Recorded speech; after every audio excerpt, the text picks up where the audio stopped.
excellence, home responsibility, emotion. What if your child didn't just pass exams, but became the leader Ghana is waiting for? Alpha Kids Mentorship is a 12-month transformation where your child masters 5 pillars: leadership, academic excellence, home responsibility, emotional wellness, and career readiness. Every Sunday, experts guide them in small groups online. Monday through Friday, you, the parent, become your child's coach with simple 30-minute activities we provide. No stress, no guesswork, just connection and growth. Your child gets books, materials, recognition, and a community of families pursuing excellence together. While other children waste hours on screens, your child is being shaped into someone extraordinary. We started with 50 children. By popular demand, we've expanded to 100. 50 more spots just opened, but only those who enroll by November 30th get the early investment rate of 2,000 Ghana cedis. After that, it goes back to the original price, 3,000 Ghana cedis. Your parenting stress? Reduced. Your child becomes more responsible and independent. You get valuable progress reports, 12 life-changing monthly books, an exclusive Alpha Kids t-shirt, weekly Zoom workshops, community projects, leadership challenges, exciting monthly events, and a prestigious year-end awards ceremony. All for just 2,000 cedis, down from 3,000. Secure your child's slots now with just 100 cedis. Pay the rest by November 30th. This is your moment. Call or send a message to 053451 5541. 053451 5541. Limited to 50 kids, age 5 to 16. First come, first transformed. Your child deserves this head start. 50 slots? Act now. Alpha Kids Mentorship, where your child becomes unstoppable. Heard about it during the Maiden Parents Conference of the PIC Academy. At the end of the conference, after gaining so much knowledge on parenting, when the PIC Inner Tribe was introduced, I told myself that I would definitely want to be part of this. And so I was ready to do whatever it took to be part of it. And in fact, what was required to be part of it was just chicken change, because the experience in there is worth millions and millions and billions of cedis. I am not exaggerating. The Inner Tribe has been a blessing to me and to my family. It is a place where parents are urged on to raise and nurture responsible children who will grow up to transform generations. The Inner Tribe has coaches who are seasoned, well-seasoned coaches who have the patience, though they are so knowledgeable, they have the patience to groom every parent to become who God requires him or her to be. I got to know about the Inner Tribe, and I think it is a blessing that God gave to me, because I was facing challenges in parenting, and I'm one person who always looks out for the best for my children. I believe that the society becomes a better place when we have well-raised children to take up responsibility as adults. And so I have always wanted a safe place to receive safe and sound direction on how to raise children. And I tell you, the Inner Tribe is the place for that. There are daily connection activities. There are weekly seminars. There are activities to do. We read books that pertains to so many aspects of parenting and a whole lot. It is a place that you cannot be and then be a passive parent. My life has changed simply because I became a triber, and I will not trade that for anything. Any opportunity I have to enroll again as a triber, I will be the first to be there, because the experience there is life-changing. I urge every parent here to enroll as an Inner Tribe member, to receive sound direction, to be helped, to be supported. We have coaches who go all out. They are readily available to help us tackle any problem we face as parents. We are not only trained in the area of child upbringing, but even as parents, we are also trained to imbibe discipline, to focus on our parenting journey, financial prudence, every other aspect that is required to be the parents that you are expected to be. It is taught in the inner tribe. We are not done yet, but the way things are going in there, it even shapes you as a wife, as a career woman, as a manager, wherever you are. As you enroll in the inner tribe, you realize that you receive wisdom, you receive tutelage to enable you perform better in any area of your life. In less than 1 year of enrolling in the inner tribe, the transformation I see in my children and even in myself is tremendous. It is incredible. I realize that my children now follow the routines that we have set together as a family. My parenting journey has become much easier. And then I have now come to agree that, in fact, a lot of the things we go through as parents is simply because we ourselves are not ready. We are not trained for the parenting journey, and we only vent our anger on the children. And so, kind courtesy the inner tribe, my home is now a no caning, no spanking, no yelling zone. And meanwhile, everything works as planned. We did not get there in a day. We had daily connection activities that, in my estimation, I do not know where we're heading towards with those connection activities. But as they all came together, I now came to understand the saying of our coaches always, that once you are well connected to your child, whatever you say, whatever you ask them to do, they do it with ease. It is very true. The experience in the inner tribe cannot be talked about in a few minutes. You need to experience it to understand what we are talking about. It is a place to be. I would urge every parent, no matter the sacrifice it will take to be part of this inner tribe, if only you want to raise generational giants, if you want to raise well-rounded children who are equipped in every aspect of their lives, children who can take up responsibility, children who change the status quo, then I urge you to enroll as an inner triber, and I bet you your life will never be the same.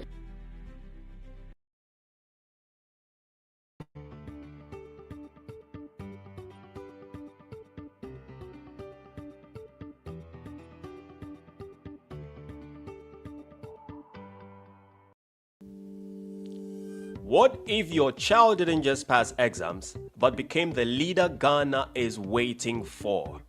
Alpha Kids Mentorship is a 12-month transformation where your child masters 5 pillars: leadership, academic excellence, home responsibility, emotional wellness, and career readiness. Every Sunday, experts guide them in small groups online. Monday through Friday, you, the parent, become your child's coach with simple 30-minute activities we provide. No stress, no guesswork, just connection and growth. Your child gets books, materials, recognition, and a community of families pursuing excellence together. While other children waste hours on screens, your child is being shaped into someone extraordinary. We started with 50 children. By popular demand, we've expanded to 100.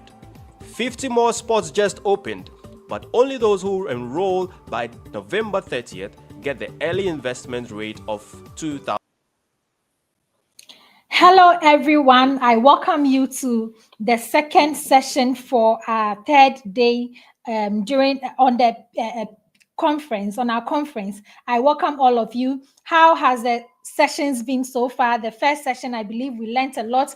And this is the second session. We are going to talk about parenting with patience, supporting children who learn differently. That is what we are going to talk about.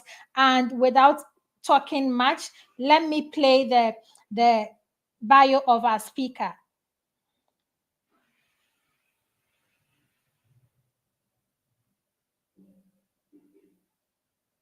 Tech enthusiast. She's the visionary founder of Autism Renewed, an online consulting practice dedicated to coaching parents on how to help their children overcome speech delay and other developmental challenges.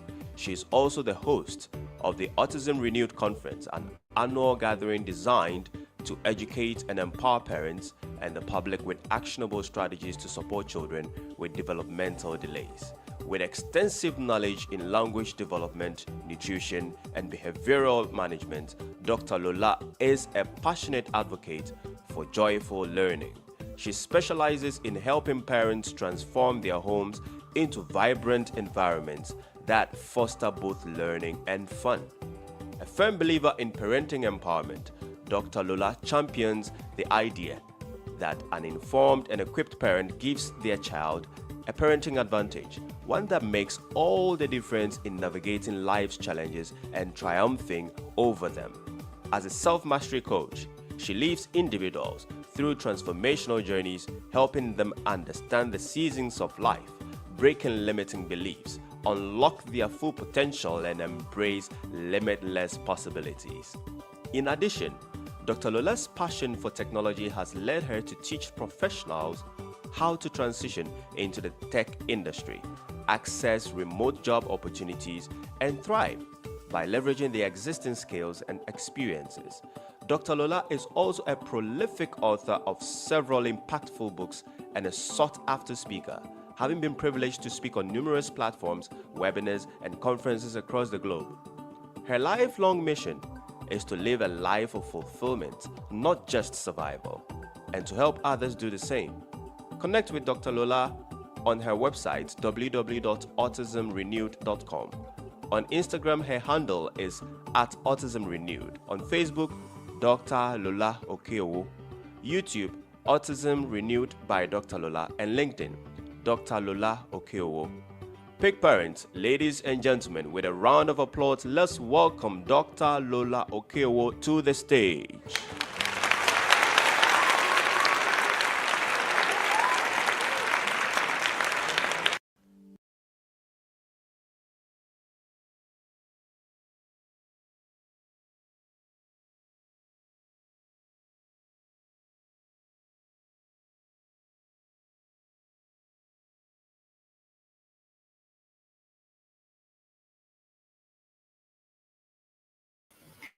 Hello, Doc. We can't hear you.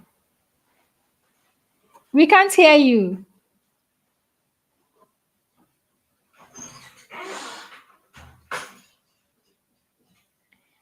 It's still muted.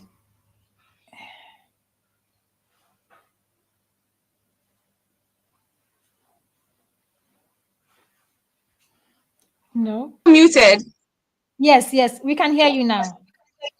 You can hear me now? Yes, we can. Please confirm you can hear me. Yes, we can.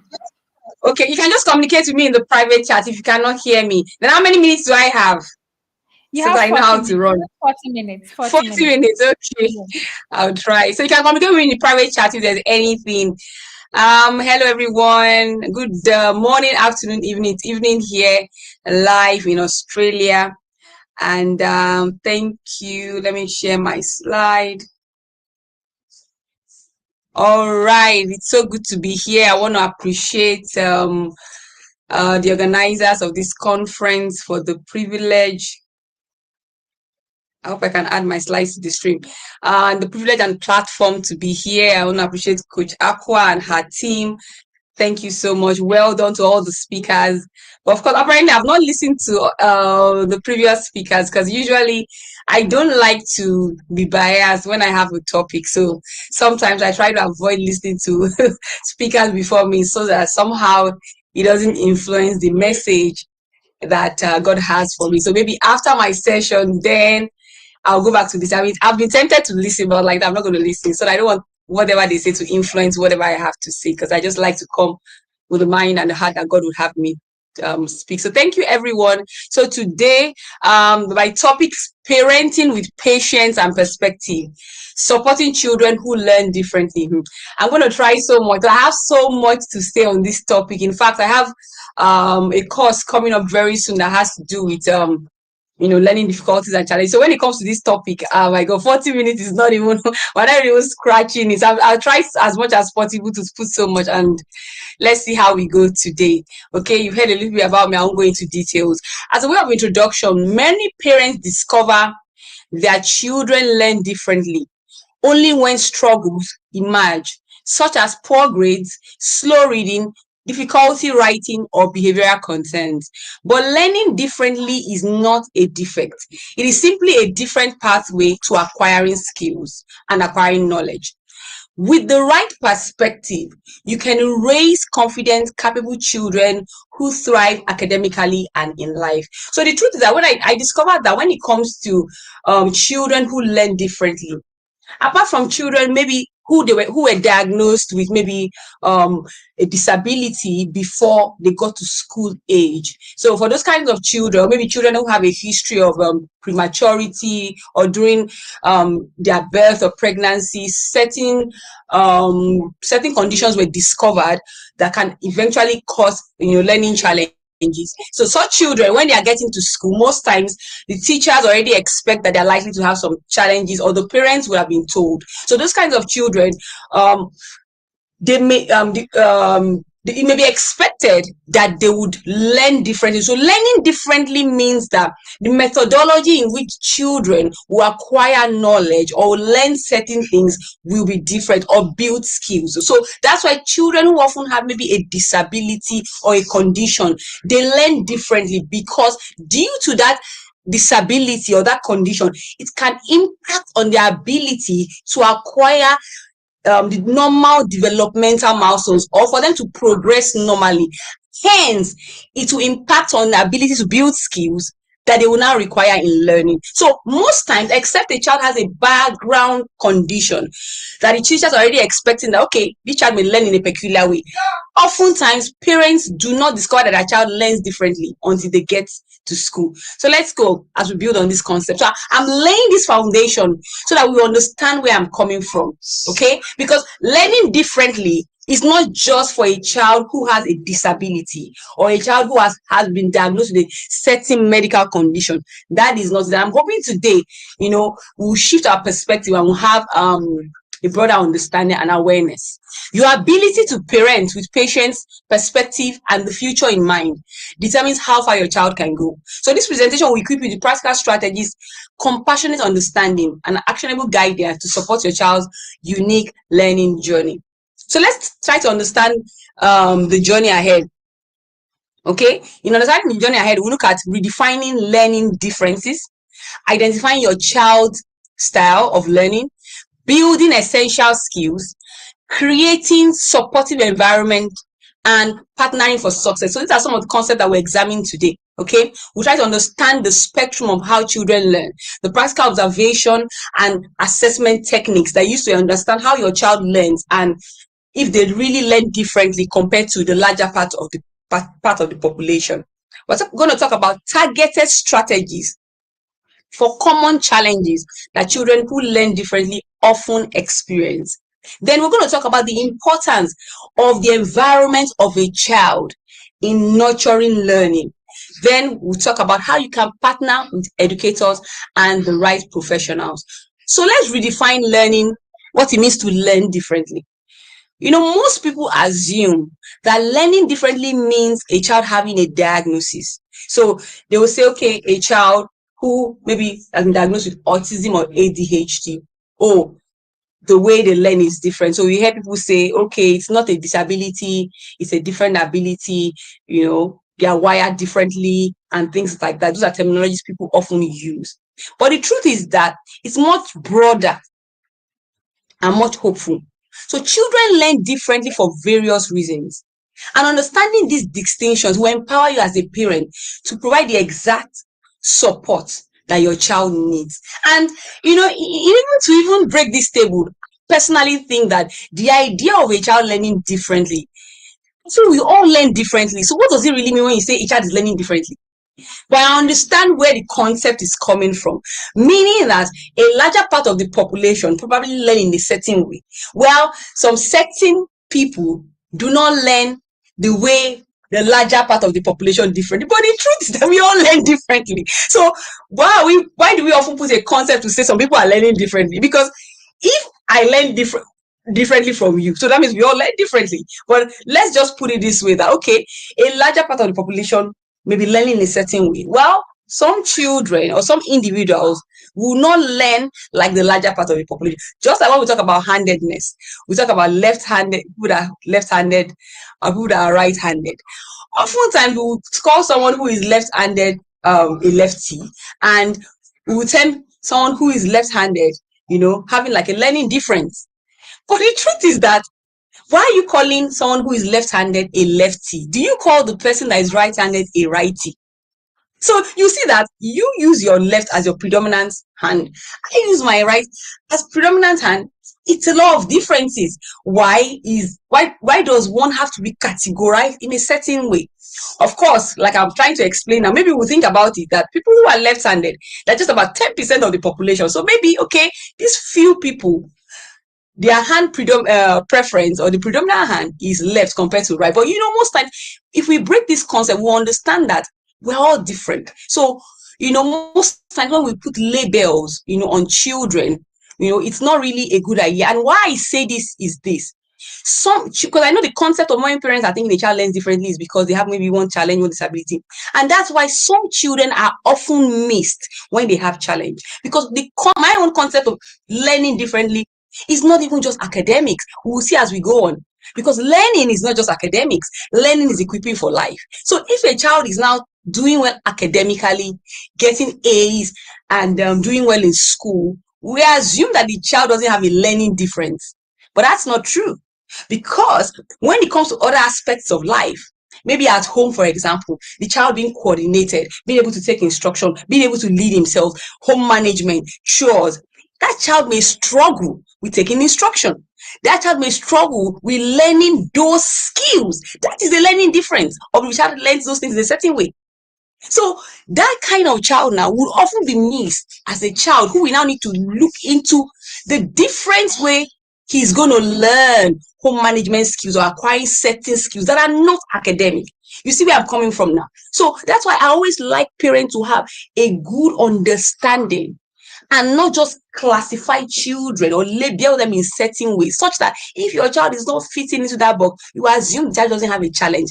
Meanwhile, if learning is equipping for life and we don't balance it, you see quite a number of adults who are very intelligent, who are very academic, but you see them in other areas of life. Some of them, maybe they're mathematical, they're computer gurus, but you find out that in some aspects of their life, emotional intelligence may be lacking. They may have very poor social skills, but you say, oh, my husband is a bookworm, he's just always working, or he's a workaholic. But maybe your husband is even very poor in home management, very poor in emotional intelligence, very poor in social skills or connection.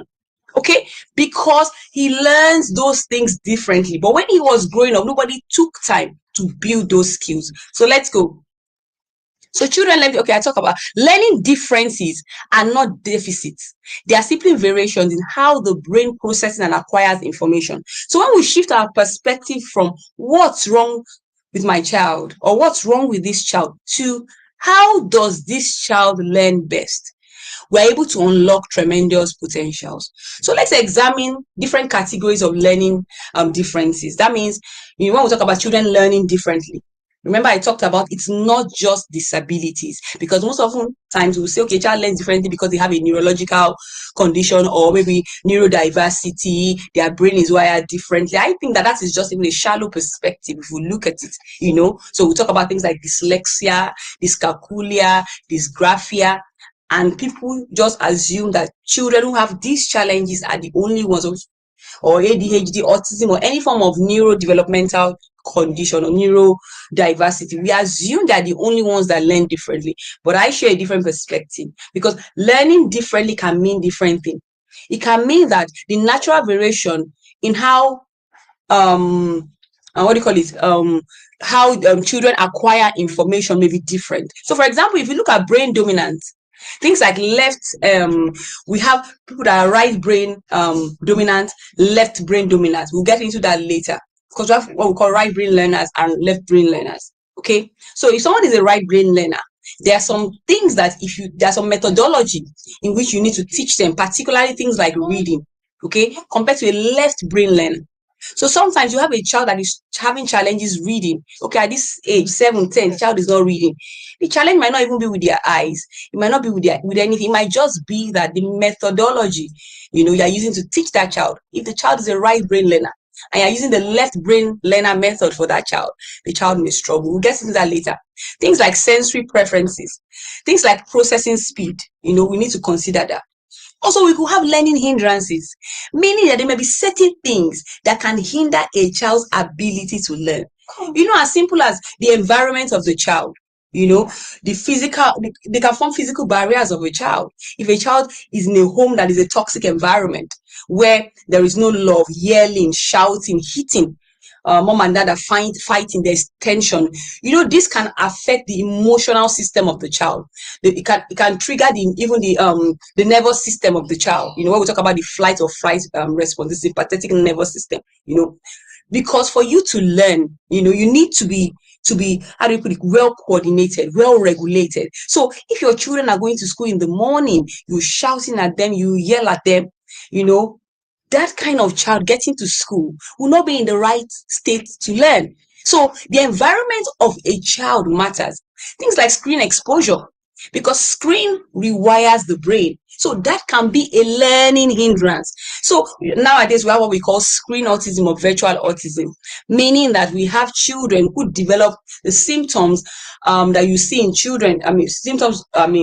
That categorize autism, speech and language delay, social skills issue, behavioral issues, all those things. These children have these things because of excessive screen exposure, and that's because screen rewires the brain. So such children now, if they are having challenges learning, it means that there was a hindrance. Something came in to disrupt the normal process of learning. And remember that I talked about when it comes to learning, we're talking about having certain skills or progressing in their normal development to acquire skills they will use to learn. So if anything or tampers with that process of normal development, it means that thing would hinder the process of acquiring skills that they would later need to learn. So a child that's been exposed to excessive screen, the child will have issues with hyperactivity, focus, concentration, and these are skills a child needs to learn. So that kind of child now will be having challenges, a learning hindrance because of the learning hindrance. Okay, even medical conditions can be a hindrance. Some children will have epilepsy and other medical conditions that could impact on their ability to learn. Then we'll now talk about the learning disabilities, like I mentioned before. So oftentimes, most learning difficulties, they will come in. They often manifest like difficulty in reading. The child is a slow learner. The child is not getting this and things like that. They could manifest like that. Okay, so the natural learning variation. So we have different learning variations. When we know this, then we understand that, okay, people who have this kind of variation, they learn in certain ways. Okay, and that's the concept of a child learns differently.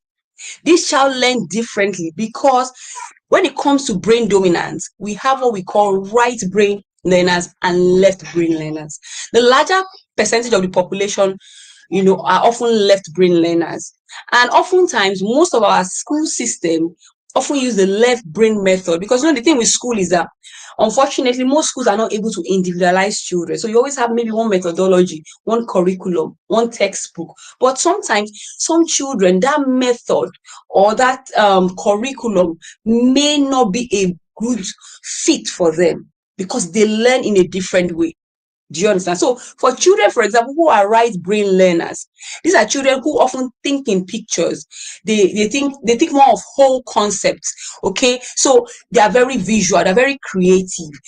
While children who are predominantly left brain learners, they prefer things like structure, sequence, they excel in things like, maybe linear learning, mathematics, and things like that. So what this means is that children who are right brain learners, things like reading sometimes can be challenging for them, because the foundation of reading, most times when you're teaching phonics and all your CVCs and things like that, if you don't build those foundational concepts using things like pictures, things like colors, those kinds of children will struggle. Sorry, unfortunately, I have a sample. Maybe if somebody asks a question, I can show you what I mean, because I have some samples around me, So for example, you're teaching ABCs or your sounds. Imagine you're teaching A. You now have a flashcard that has maybe an apple that is very colored. If you teach a right brain learner like that, what does that child do? The child is able to look at the sound, the alphabet, and the picture that is colorful. And what do they do? They stamp it as a memory. So the next time the child wants to recall the information, what do they think about? They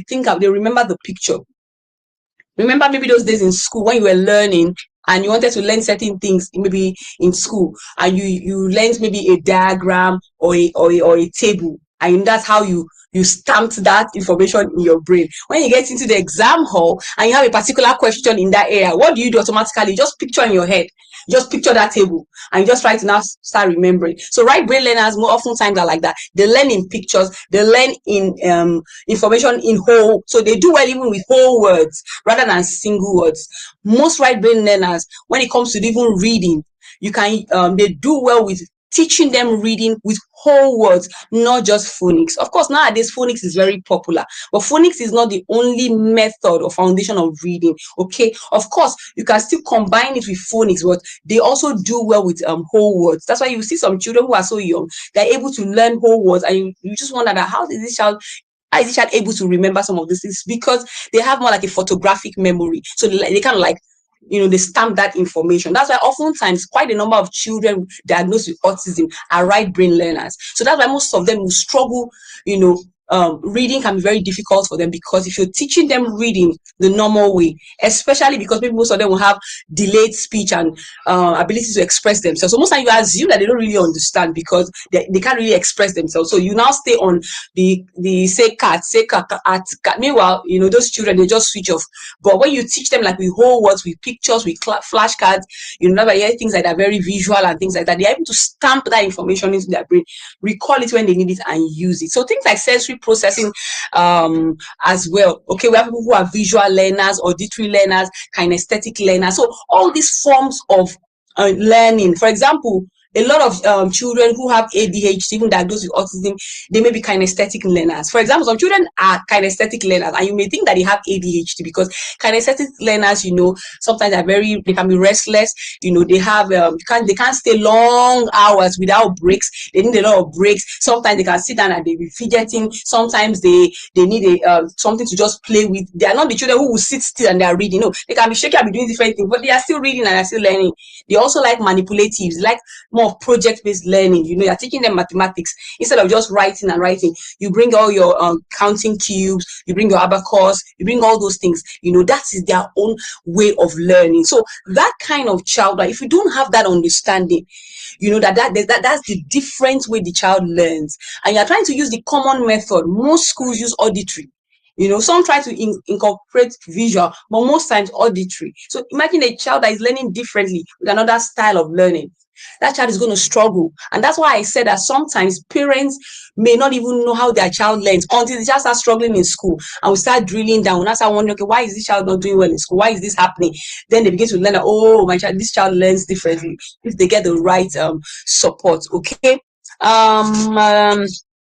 Okay, some children may even need more time. Sometimes some children that we call slow learners, or they have a certain disability or something. Sometimes they just need more time, because the way children learn is this: the stimulation first. Anything a child is going to learn, stimulation means that you're going to have a lot of exposure to it. Then after a while, they begin to consolidate before true learning takes place. So when true learning takes place, most times when you are seeing it, but oftentimes it's not when you are seeing it. That's not when the learning is taking place. So that's why sometimes some children need more time. But unfortunately, school system, how does it work? You are in year 1, next year you have to move to year 2.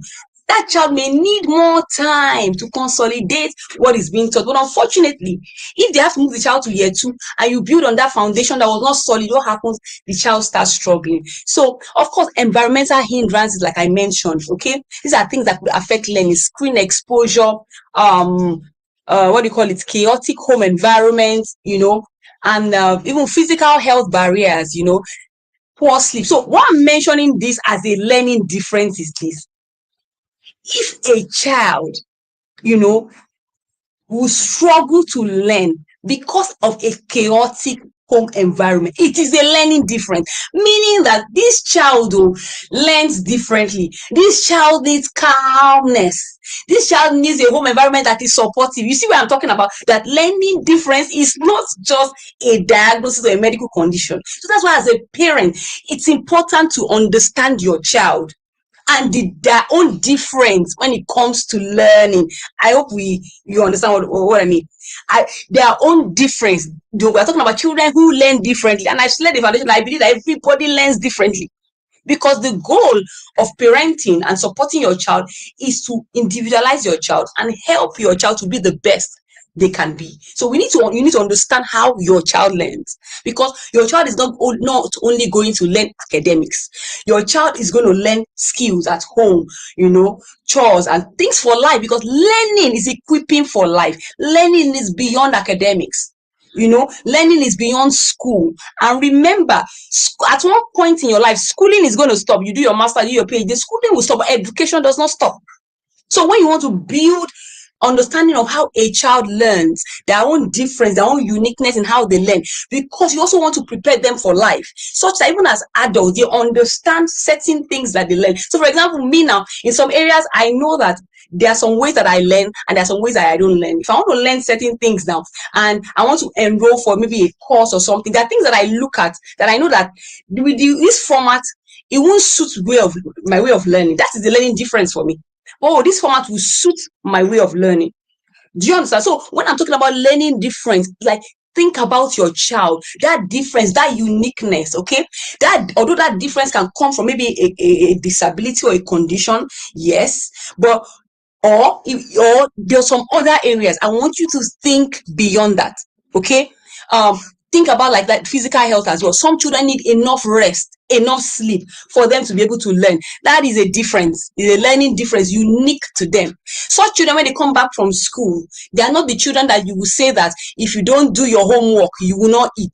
If you don't do your homework, you can't go and sleep. If you don't do your homework, you can't go and play. Those are not the kinds of children, because you know that for those kind of children, if they don't have a very sound sleep, they tend to be cranky. They tend to be, they could have behavioral issues, because I work with children with special needs, autism, and developmental delays. Last week now, I had a course on behavioral challenges, and one of the things I was sharing with the parents was that sometimes behavioral challenges can stem from poor sleep. If a child is not well getting adequate sleep, they could be having behavioral issues as well, because their nervous system is not well regulated. You understand that kind of, even nutrition. I mentioned nutrition here. Why? Because nutritional deficiencies also can impact on cognitive ability, can impact on memory, can impact on that child's ability to learn. That is the learning difference. I hope you understand that, those kind of things. Even sensory impairment, sensory impairment, they can also be, impact on a child's ability to learn. Of course, it may not be everybody. Remember, it may not be everybody that this is impacting on. It may not be everybody that poor sleep will impact on. It may affect all of us one way or the other, but it may not significantly impact all of us in our ability to learn or engage. But for some children, it may impact them. So that's why, this topic is saying that parenting with patience and perspective, it's very important. You must always parent with the right perspective, and the perspective is that learning for my child is equipping my child for life. And that's why I mentioned the importance of parenting with the future in mind. All right, when you are parenting with the future in mind, you're putting your child into education. You are individualizing your child, and you are helping them to understand how they learn for life, how they build skills, how they acquire information. Okay, so there's a critical distinction between difficulty and disability. So a learning difficulty is not necessarily a disability. Okay, learning difficulty means that a child is having difficulty learning.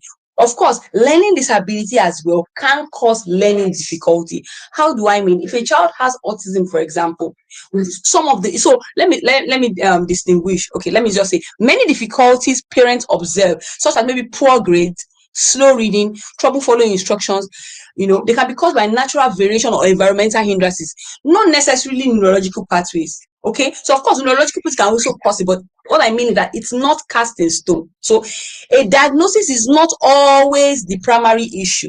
Okay, so the issue is you need to identify the specific skill gap and you provide targeted support.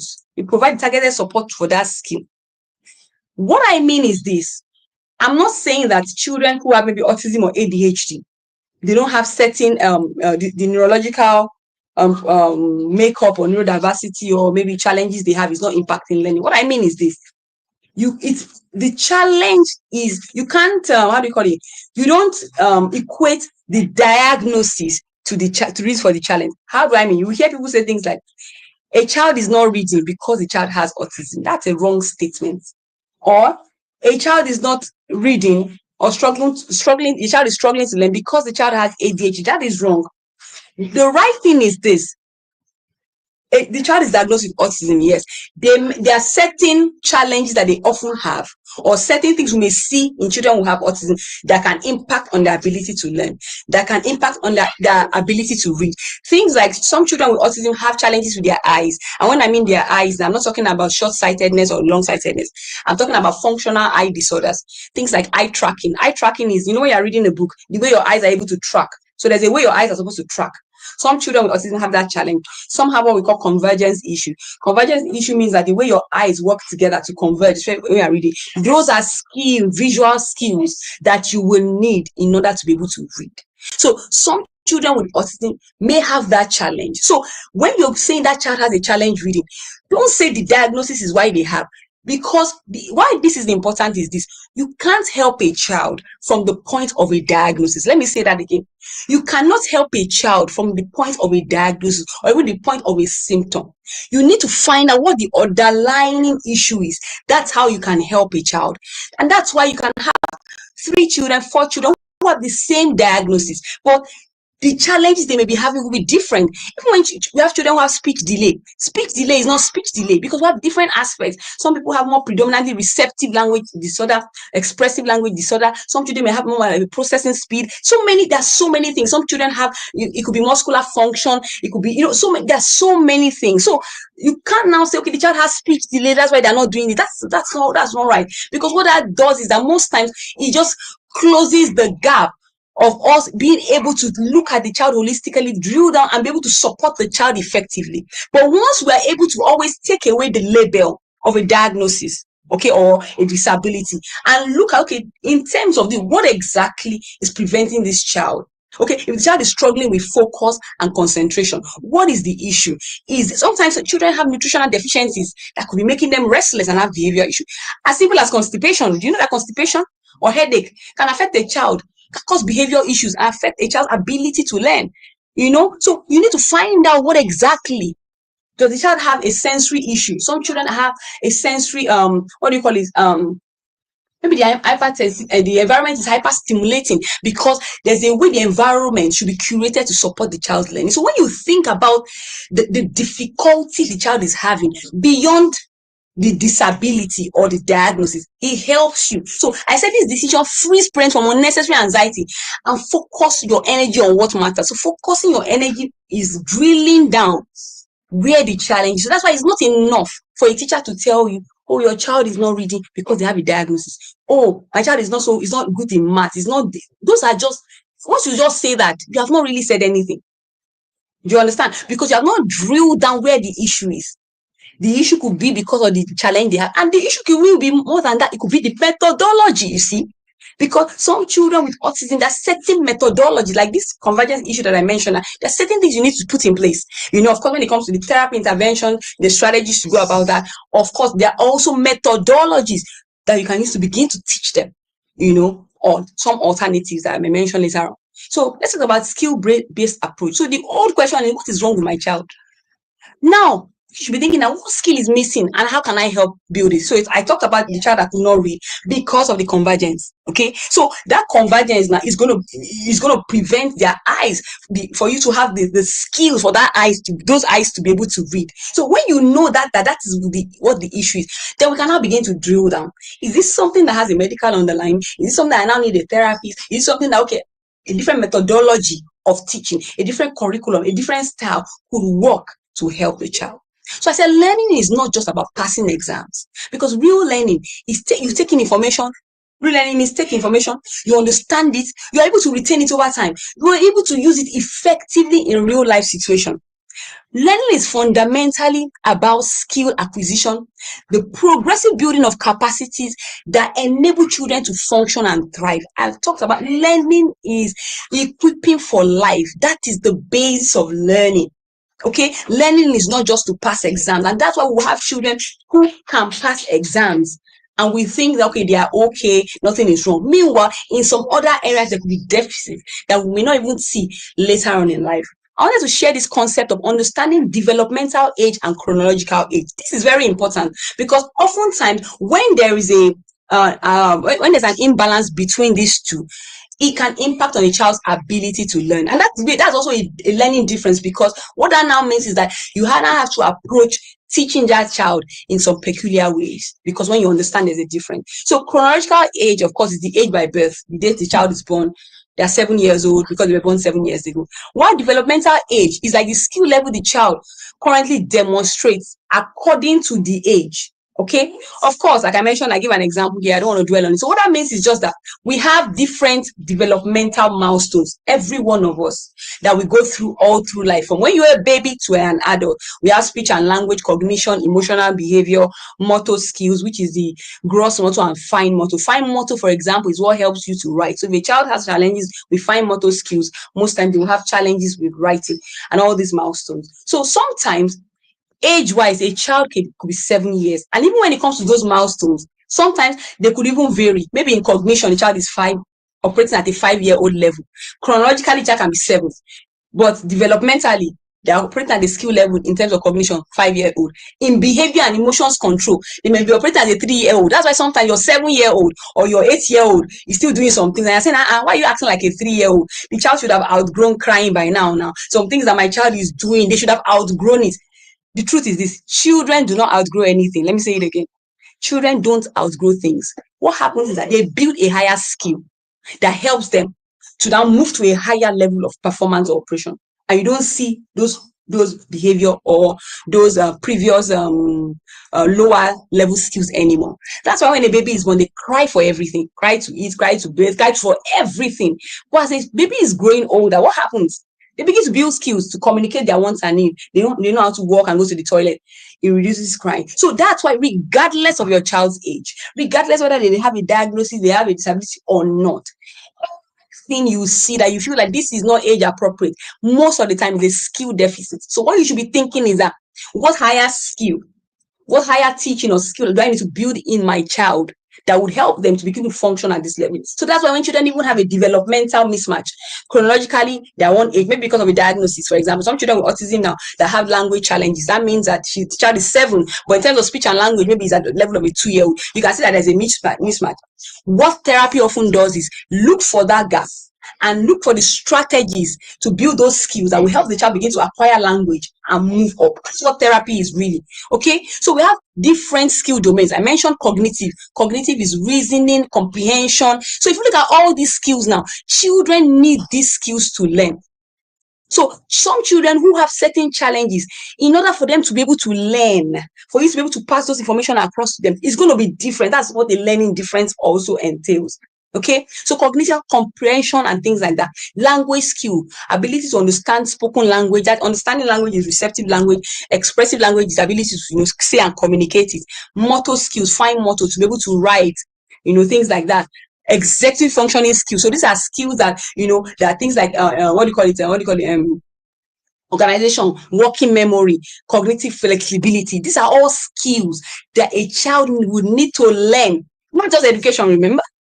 Learning is equipping for life, to learn a lot of things, because executive functioning skill helps you to function helps you in academics because things like focus, planning, time management, working memory, cognitive flexibility, you need it in school and academics. But in life generally, to be coordinated, to lead yourself, you need executive functioning skill. You understand? To impulse control. You understand? So we have a lot of adults who have emotional outbursts. Most of them, their impulse control is very poor. Their executive functioning skill is poor. So if you have poor time management or planning, like the executive functioning skill is poor. And even though you may not have a diagnosis, so you see, emotional regulation. So if a child can't be regulated, they will struggle to learn. Okay, so why do we now have these gaps, this mismatch? It could be developmental factors. Like I said, natural delay in maturation. It could also be teaching, the method you are using to teach the child. So that's what I'm trying to say, that, see, we need to consider it's not just that a child has a disability, okay? Your child learning differently means that, okay, there's a way that, of course, developmental has to do maybe genetics, how their brain is wired, neurodiversity, all those ones are there. But teaching mismatch, we've talked about learning style. If your learning style is a learning different, this child learns differently in this way. So that means that you need to teach the child in the way they will learn for them to learn. Okay, so if you're using a methodology that does not align with the child's style of learning or their brain wiring, there's going to be a challenge.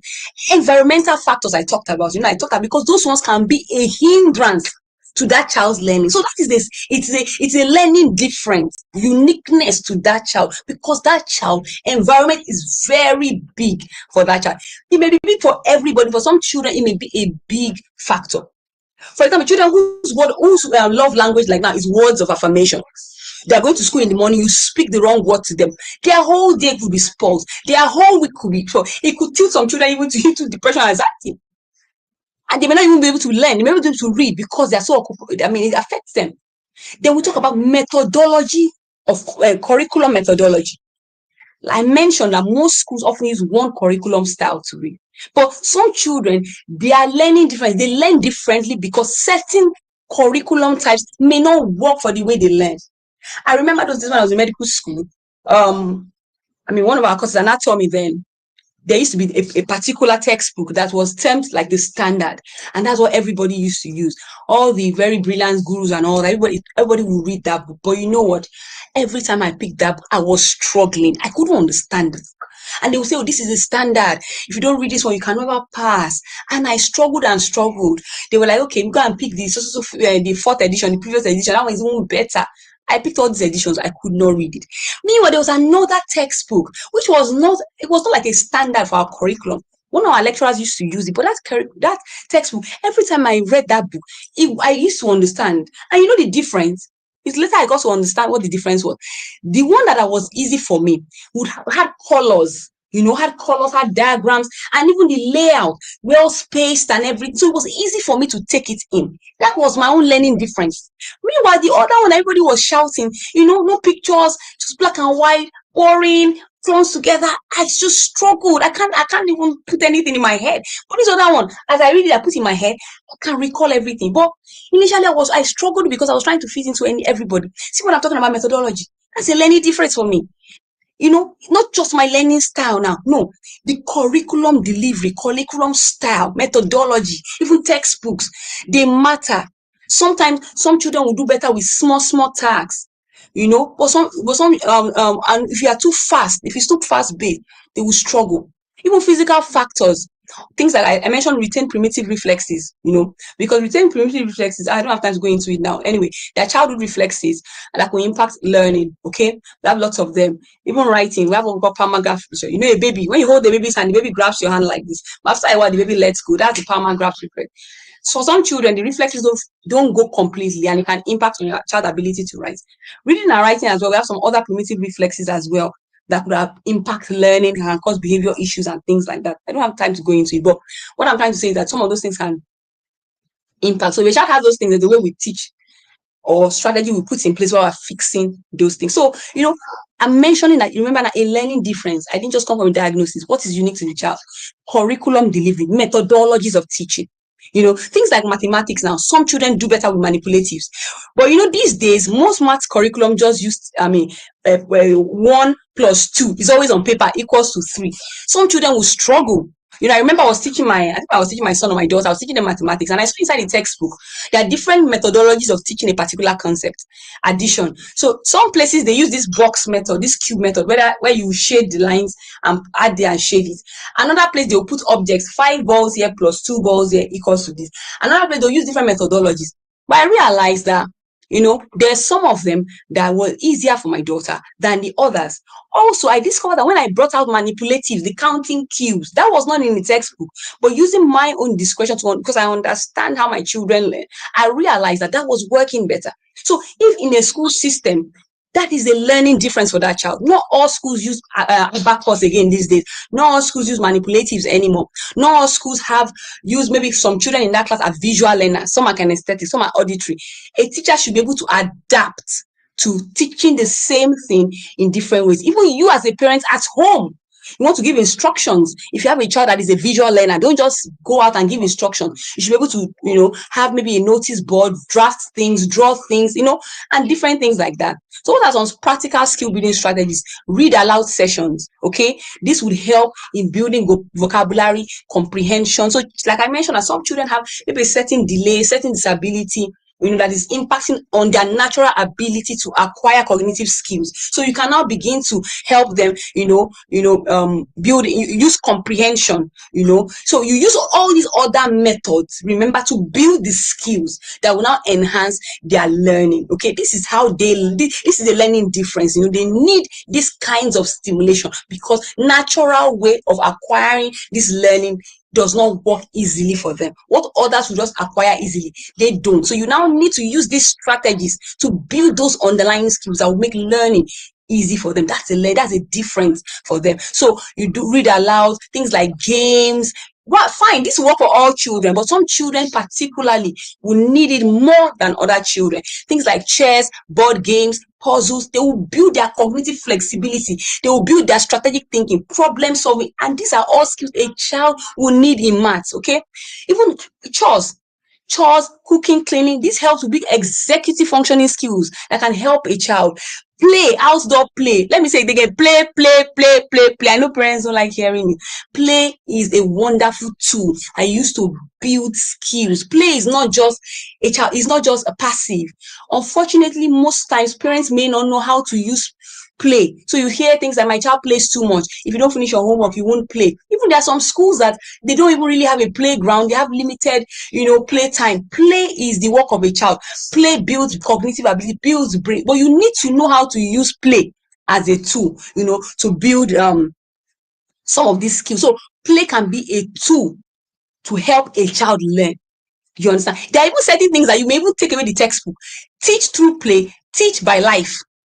I talk about fine motor, things like Play-Doh, threading, cutting, all these things that they should be normal life. In fact, from when a child is born, before they even go to school, if truly a parent has put some of these strategies in place as a way of life, you realize that even children who naturally maybe they are right brain learners and they learn differently in certain things, these activities would have helped to build their skill that will still make learning in general environments easier for them or easy to navigate. Or a parent would have picked it early enough to know that their child learns differently. So how do you identify your child learning style? Let me say things very fast. You watch how they play, you notice their responses as well. So like now, from when a child is at home, especially when they are younger, when you give instructions, how do they respond? When you give verbal commands, when you are interacting with them during play, do you notice that, when you do things that are more hands-on, they respond better, they retain is better, okay? Things like building blocks, running around, do they enjoy those kind of activities more? Then you track, how do they recall things? For example, maybe if your child listens to something, maybe a radio or a music somewhere, and you get back home and your child can easily recall it so well. They may be auditory learners. Their auditory may be good. So that's why as a parent, you need to be present. You need to be intentional. When your child is born, from where they are born, unfortunately, not all of us started early. Okay, they say time, just give me like few minutes, So you need to be intentional.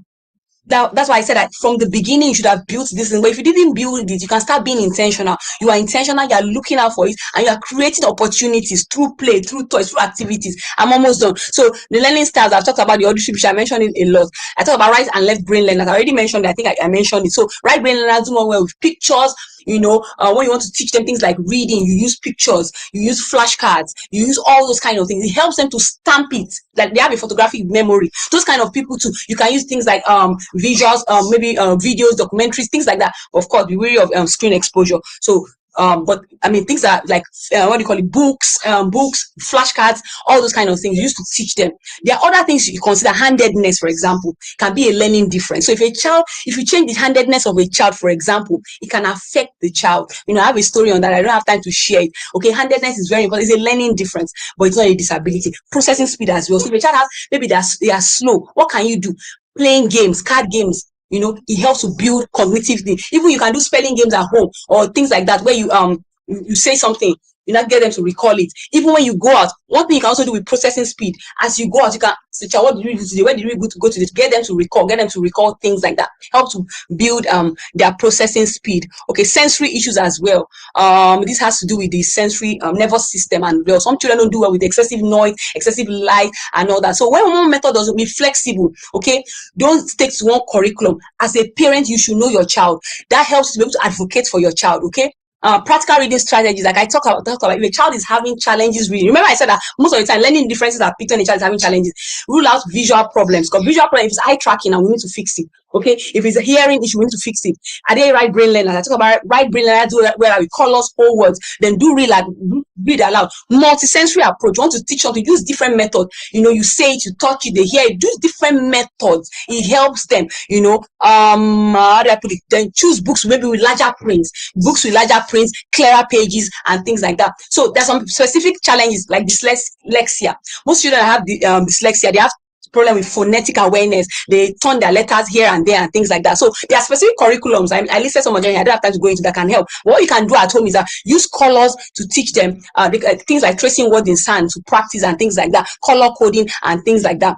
Fastly, writing issues. Children who have writing issues, rule out the fact that handedness is not an issue. They didn't change the child's hand from left to right. I have clients who have teenagers who are struggling with reading and writing, and we have to go back to change their handedness, because handedness is a big deal. It disorganizes the brain. Okay, then check the muscles of the hand. Is it weak? There are exercises they need to do. Play-doh, squeezing paper. Doing a lot of hand exercise, playing sand to strengthen the muscles. Okay. Also, you can adapt using some tools.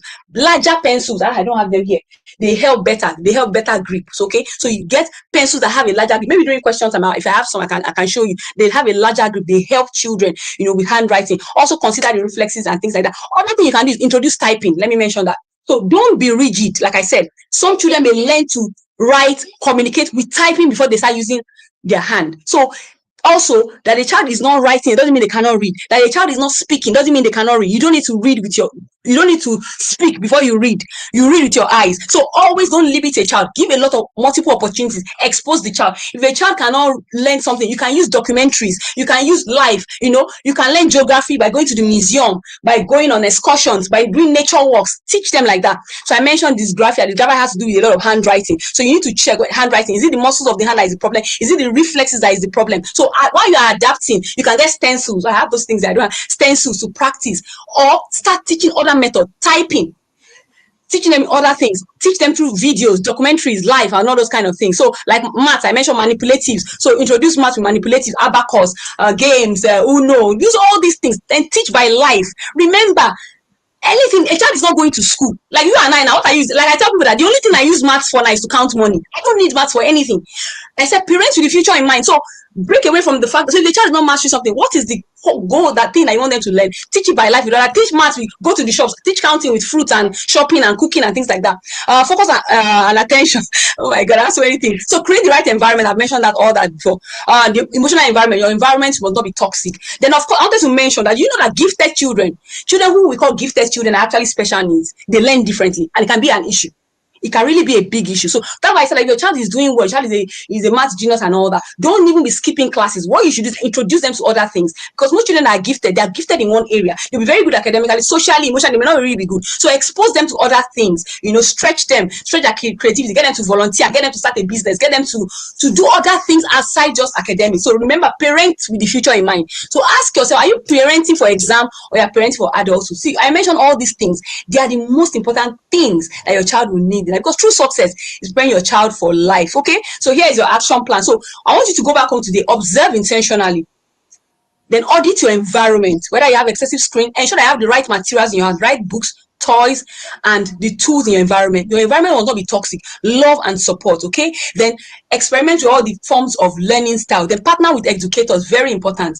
Okay, it's very important you partner with your child's school and educators, and even the right professionals. You know, if your child, I think I missed this. If your child needs help, maybe I've missed it. Okay, if you suspect anything, talk to the right professionals. Okay, then I wanted to mention, another thing you have to ensure is that a child may be struggling because the child is in the wrong school. So ensure that your child, I'm sure Coach Akpa will teach you how to pick the right school for your child. I mean, I'm sure she will have taught you in the academy. How your child, because your child, I have had clients that was the big change. The child was struggling. When they had consultation with me, I was able to identify that the school was wrong. They changed the child school, and that was so. A good school may not be the right school. So that's why you must know your child as a parent. Get the right school. Understand how your child learns. When you're introducing your child to the teacher, you must know how your child learns. You must know what the curriculum looks like, the methodology you are using. Maths, for example, has two styles of teaching: the mastery style and the spiral style. I don't have time to teach. So most schools use the spiral method, and some children don't do well with that. So you need to know why your child is struggling, or so that's the learning difference, because the methodology may be wrong. Okay, so finally, every child is gifted and every child learns differently. So your role is not to force them into a mold, but to understand the child you have been given and to equip them with the skills, create the right environment, and support them. So remember, if a child does not learn the way you teach, then you have to teach the way the child learns. Thank you. I tried so much. Oh my God. Thank you, Coach Akpa. Thank you so much. Thank you so much. In fact, those 40 minutes is not enough to really go in detail with this kind of topic. So next year, we are actually going to have a detailed course on how to help your child learn. It's very important we understand all of these things. Thank you so much, Coach Omolola. We appreciate you. We honor you. We don't take your time for granted. Thank you so much for honoring our invitation. Any question? I don't know if you have any questions. Please, just 2 minutes. If you have any questions, kindly drop them in there. So someone is okay. What's a session? Rich. Thank you so much, Bethel. Thank you so much. I'm not seeing any questions. I think our time is also running. So how can they reach me? I think just reach out to Coach Akpa. She'll give my details, and yeah. Okay. Please join. Yes. Please join the Pick Parent Academy, and we teach all of these things in detail. We are going to go in detail next year. We are going to have a course on that. So stay tuned for all other information. Thank you so much, Coach. See you. Thank you. Thank you for the privilege. Well done. Thank you. Thank you. Yeah. Bye, everyone. All right, thank you so much. I believe this session has been very, very insightful. So we are moving on to the next session without wasting much time. See you, and don't go anywhere.